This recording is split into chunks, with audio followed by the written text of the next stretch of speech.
Hi friends, welcome to my channel. So మనం ఎప్పటిదాకా different videos చేసినాము. సో ఈరోజు మనం డేటాబేస్ ఫ్యాబ్రిక్ డేటాబేస్ గురించి మనం అయితే డిస్కస్ చేద్దాం. సో బేసికల్గా తెలిసి 2 days బ్యాక్ మనకి మైక్రోసాఫ్ట్ ఇగ్నైట్లో రిలీజ్ చేశారనమాట ఫ్యాబ్రిక్ డేటాబేస్ అనేది.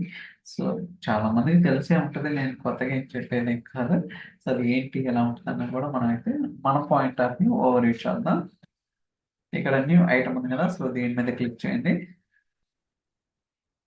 చూడండి, ఎస్క్యూఎల్ డేటాబేస్ ప్రివ్యూ అనమాట. సో మీరు కావాలనుకుంటే ఆల్ ఐటమ్స్ లో కూడా మీరు సెర్చ్ చేస్తే మనకి ఎస్క్యూఎల్ డేటాబేస్ ఉంటుంది. సో దాని ఫేవరెట్ కింద కన్సిడర్ చేసాం అనమాట. అందువల్ల మనం అన్ని చూసుకోకుండా కొన్ని మాత్రమే చూసుకుంటే సరిపోతుంది. Just click on this one.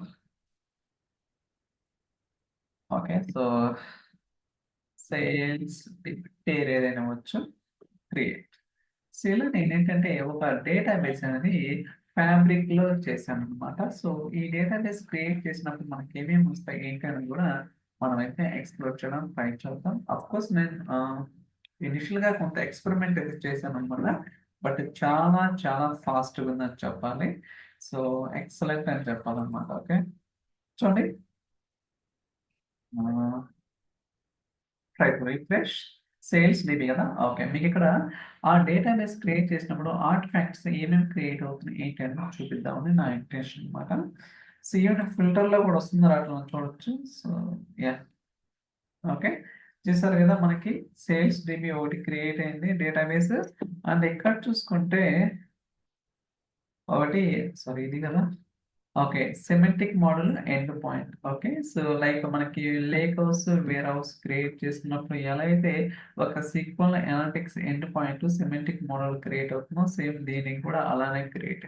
Okay, so దాని తర్వాత మనకి యూజర్ ఇంటర్ఫేస్ వచ్చేసరికి ఇలా ఉంటుంది guys. Okay, so user interface అనేది ఇలా ఉందన్నమాట. బేసికల్ గా మీరు డేటాబేస్ ని బిల్డ్ చేయడానికి మనకి రకరకాల ఆప్షన్స్ అయితే ఉన్నాయి. ఏదర్ శాంపిల్ డేటా కావచ్చు, డేటా ఫ్లో జెన్2 కావచ్చు, డేటా పైప్లైన్స్ కావచ్చు, లేకపోతే టీఎస్క్యూఎల్ కావచ్చు. అంటే ఇంకా ఏమన్నా అంటే కనెక్షన్ సెట్టింగ్స్, ఇలా రకరకాల ఆప్షన్స్ అయితే అవైలబుల్ ఉన్నాయి. దాని తర్వాత మీరు ఏదైతే డేటాబేస్ క్రియేట్ చేస్తారో ఆ డేటాబేస్ లో స్కీమా అనేది, ఐ మీన్ డిబిఓ అనేది బై డిఫాల్ట్ స్కీమ్ అనమాట. లైక్ మనకి ఆన్ ప్రిమిసెస్ లో ఎలా అయితే ఉంటుందో స్కీమాస్ అనేది డిబిఓ అనేది, అంటే డేటాబేస్ ఓనర్ అనేది డిఫాల్ట్ అనమాట.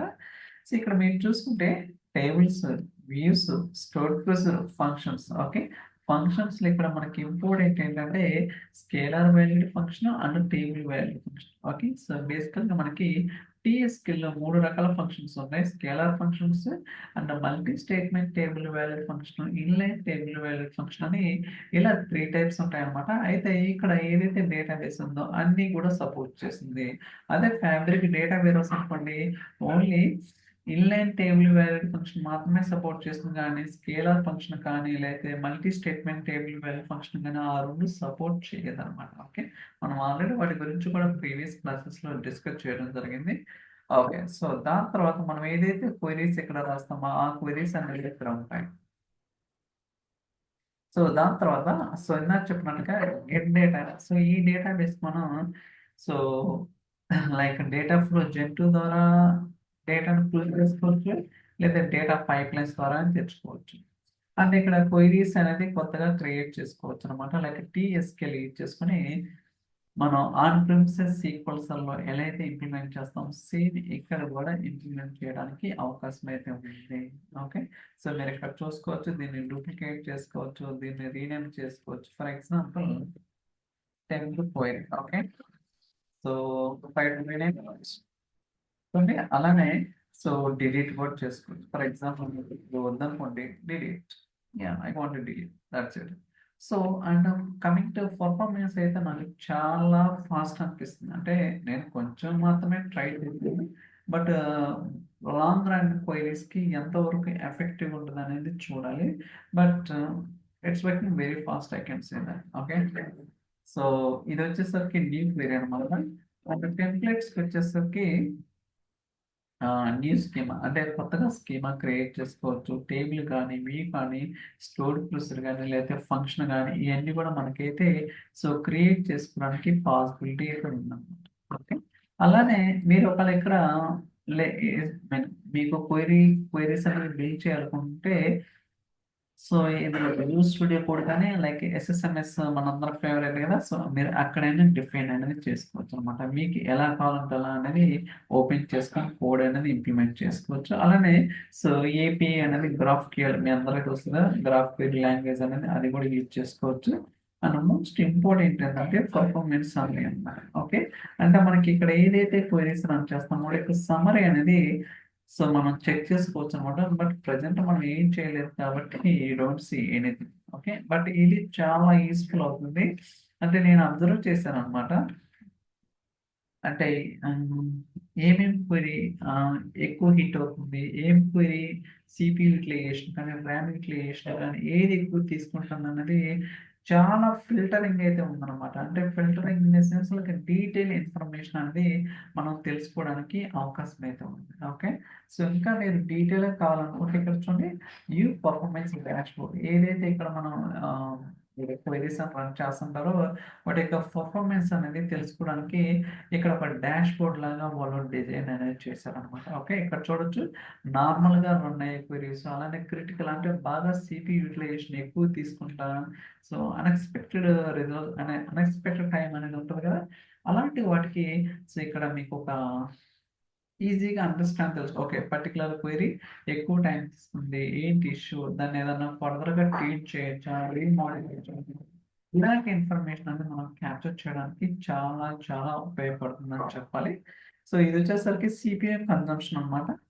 And so top CPU running queries. Okay, అంటే ఏ క్వైరీ అయితే ఎక్కువ టైం తీసుకుంటుందో ఆ క్వైరీస్ అనేది చూసుకోవచ్చు. అండ్ ఇక్కడ చాలా క్రైటీరియా ఉంది, సిపియు కన్జంప్షన్ అలానే యూజర్ కనెక్షన్స్ అంటే ఏ యూజర్ ఎంత టైం తీసుకున్నారు ఏంటి అనేది, అంటే రిక్వెస్ట్ పర్ సెకండ్కి ఎన్ని రిక్వెస్ట్లు వస్తున్నాయి, అలానే బ్లాక్డ్ క్వెరీస్ పర్ సెకండ్ ఎన్ని క్వెరీస్ బ్లాక్ చేస్తున్నాయి, అలొకేటెడ్ సైజ్, ఆటోమేటిక్ ఇండెక్స్, ఇలా మనకి డిఫరెంట్ డిఫరెంట్ ఇన్ఫర్మేషన్ అయితే మనకి అవైలబుల్ చాలా డీటెయిల్గా ఉంది. అండ్ ఇది వచ్చేసరికి ఇంకా ప్రివ్యూ వర్షన్ అనమాట. అంటే జనరల్ అవైలబిలిటీ ఇంకా రాలేదు మనం ఏదన్నా సో చేయడానికైనా.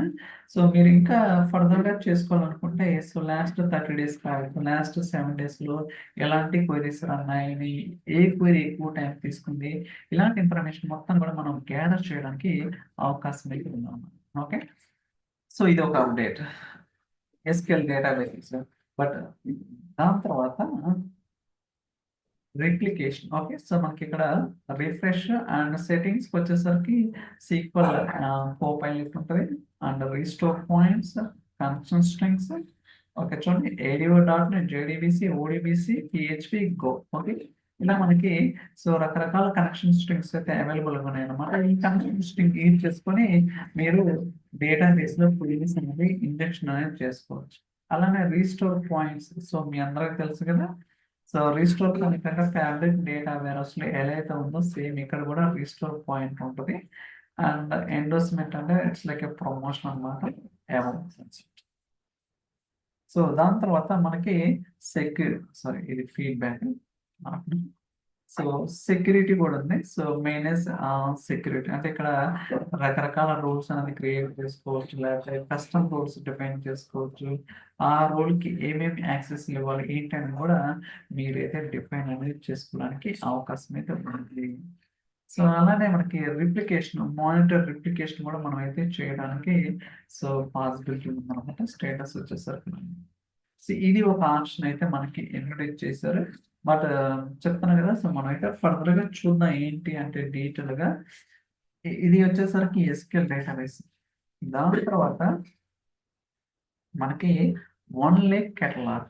ఓకే, సో మనకి ఇంతకుముందు 1 లేక్ డేటా హబ్ ఉండేది. ఓకే, మీకు గుర్తుందా లేదు, 1 లేక్ డేటా హబ్ అనమాట. దీన్ని ఇప్పుడు 1 లేక్ కేటలాగ్ కింద కన్సిడర్ చేశారు. సో అంటే యూజర్ ఇంటర్ఫేస్ అనేది చాలా చేంజ్ చేశారు. All items, my items and endowment items, favourites అంటే రకరకాల కేటగరైజేషన్ చేశారు అనమాట. అలానే వర్క్ స్పేస్ లెవెల్ ఏమేమి వర్క్ స్పేస్ ఉంది, సేల్స్ డేటా, సేల్స్, సో చూడండి, so all work spaces. Okay, మనం ఇక్కడ కంటెంట్ అనేది యాడ్ చేసుకోవాల్సి ఉంటుంది. So work space level and ఇక్కడ డేటా టైప్స్ వచ్చేసరికి చూడొచ్చు. ఆల్ టైప్స్ డేటా మానిటరింగ్ అన్నీ కూడా ఉంటాయి. అలానే ఇన్సైట్స్, సో ఇవన్నీ కూడా ప్రివ్యూ అనమాట, అంటే కమింగ్ సూన్. ఓకే, సో తొందరలో వస్తాయి ఏంటంటే. అండ్ ప్రాసెస్ వచ్చేసరికి లైక్ డేటా ప్రాసెస్ని ఎన్ని రకాలుగా చేయొచ్చు, అండ్ సొల్యూషన్స్, కాన్ఫిగరేషన్స్, ఇది మనకి. సో ఇది వచ్చేసరికి వన్ లేక్ కేటలాగ్ అనమాట. ఓకే, సో మీకు డీటెయిల్ డాక్యుమెంటేషన్ అనేది మనకి మైక్రోసాఫ్ట్ ఫ్యాబ్రిక్ డాక్యుమెంటేషన్ లో ఉంటుంది, మీరు ఒకసారి వెరిఫై అయితే చేయండి. అలానే రియల్ టైం, ఓకే, ఇక్కడ ఇది కూడా యూజర్ ఇంటర్ఫేస్ అప్డేట్ చేశారనమాట. ఓకే, చూపిస్తాను ఇది. ఓకే, సో మనకు అవసరం లేదు ఇప్పుడు. ఓకే, ఇంతకుముందు ఈ రియల్ టైం అప్ అనేది కొంచెం డిఫరెంట్గా ఉండేది, బట్ ఇప్పుడు దీన్ని సింప్లిఫైడ్ చేశారు. అంటే సో చూడటానికి లుక్ అండ్ ఫీల్ అనేది చాలా ఫ్లెక్సిబుల్గా ఉంది. ఇంతకుముందు కంపేర్ చేసుకుంటే ఇది లుక్స్ అండ్ ఫీల్ చాలా బాగుంది అనమాట. ఇది ఒకటి. అండ్ ఇంకోటి ఏంటంటే, సో బేసికలీ చెప్పాలంటే ఇక్కడ డేటా యాక్టివేటర్ ఉండదు. ఓకే, మీకు గుర్తుందా లేదా, బట్ ఇప్పుడు ఆ డేటా యాక్టివేటర్ అనేది ఉంది. కానీ మీరు real time dash boards create చేసినప్పుడు అలర్ట్స్ క్రియేట్ చేయడం కానీ, అంటే స్పెసిఫిక్ గా ఒక ఆప్షన్ కింద తీసుకున్నారు, కానీ సపరేట్ కింద ఎలా అయితే దాన్ని రిమూవ్ చేశారు. అంటే మీకు ఇంతకుముందు డేటా యాక్టివేటర్ ఉండేది, బట్ ఇప్పుడు ఏంటంటే అంతా, సో దాన్ని రిమూవ్ చేసి మీకు పవర్ బిలో అలర్ట్స్ సెట్ చేయడం కానీ, రియల్ టైమ్ డాష్ బోర్డ్లో అలర్ట్స్ క్రియేట్ చేయడం కానీ అలా ఉంటుంది. ఓకే, ఉంది, కాకపోతే అక్కడ జస్ట్ యాక్టివేటర్ అనేది ఇంప్లిమెంట్ చేశాను అనమాట. ఓకే, అది ఒకటి. అండ్ ఇంకోటి ఏంటంటే, సో వర్క్ లోడ్స్. ఓకే, ఇది ఒక కొత్తగా ఆప్షన్ ఇంట్రొడ్యూస్ చేశాను అనమాట. సో మనకి ఇది డిఫాల్ట్ వర్క్ లోడ్స్ అంటే, so data engineering, data factory, data science, data warehouse, data basis. Okay, చెప్పాయి కదా, సో డేటా బేసిస్ అనేది investing solutions and power be real time intelligence.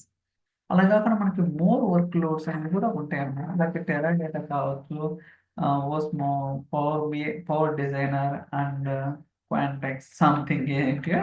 So అది కూడా మనం వర్క్ లోడ్స్ ఏంటి అనేది చూడాలి గోయింగ్ ఫార్వర్డ్, ఎందుకంటే మొన్ననే రిలీజ్ చేశారు, జనరల్ అవైలబిలిటీ వచ్చింది అనమాట. సో ఇంతకుముందు ప్రైవేట్ ప్రివ్యూ ఉండేది, బట్ అయితే మనకి సో జనరల్ అవైలబిలిటీ రిలీజ్ చేశారు కాబట్టి. ఇంకా కొన్ని ఆప్షన్స్ అయితే ఉన్నాయన్నమాట. వాటి గురించి ఏంటంటే, లైక్ ఆల్ ఐటమ్స్కి వెళ్తున్నాను. Okay, so Azure mirror sequel Azure instance అనమాట. Okay, so Azure managed instance అనేది మిర్రరింగ్ లో ప్రివ్యూ ఉందన్నమాట.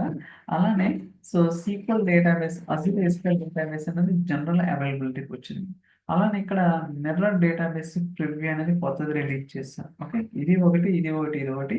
ఇది వచ్చేసరికి జనరల్ అవైలబిలిటీ, అండ్ ఇది వచ్చేసరికి ప్రివ్యూ, అండ్ ఇది వచ్చేసరికి ప్రివ్యూ. సో ఇంకోటి ఏంటంటే, సో ఇది ఆల్రెడీ మనం డిస్కస్ చేసాం. Okay, so data flow జెన్2 CICD ఇది ఒకటి కొత్తగా ఇంట్రొడ్యూస్ చేశారనమాట. బట్ ఇది చేస్తే సో బై నవ్ అని వస్తుంది. ఐ థింక్ ఇంకా అవైలబిలిటీ లేదనమాట, అందువల్ల అది బై నవ్ అని వస్తుంది. ఇంకా చాలా చిన్న చిన్న ఆప్షన్స్ అయితే ఉన్నాయి. సో ఇంకోటి లైక్ మీరు నోట్బుక్స్ క్రియేట్ చేసినప్పుడు సో మల్టిపుల్ చార్ట్స్ అని యాడ్ చేసుకోవచ్చు. జనరల్గా ఏంటి, నోట్బుక్ మనం రన్ చేసినప్పుడు ఆ పర్టికులర్ సెల్లో ఏదైతే డేటా వస్తుందో అక్కడ టేబుల్ విజువల్ అని ఉంటుంది. అలా కాకుండా మనం మల్టిపుల్ విజువల్స్ క్రియేట్ చేయొచ్చు అని మీకు ఇంతకుముందు ఒక వీడియో కూడా చేశాను. అలానే డేటా పైప్లైన్స్ లో import data pipeline, export data pipeline అని నోట్బుక్స్ లో చెప్పాను. మళ్ళీ డేటా ఫ్లో జెన్2లో ఇలా రకరకాల ఆప్షన్స్ అయితే ఇంట్రొడ్యూస్ చేస్తున్నాను అన్నమాట. చూడాలి. సో దీని గురించి అయితే నేను డీటెయిల్ గా గోయింగ్ ఫార్వర్డ్ చెప్తానండి, వాట్ ఎగ్జాక్ట్లీ ఎందుకు ఏంటి అనేది. So thank you so much for watching. Will catch you next video. By by.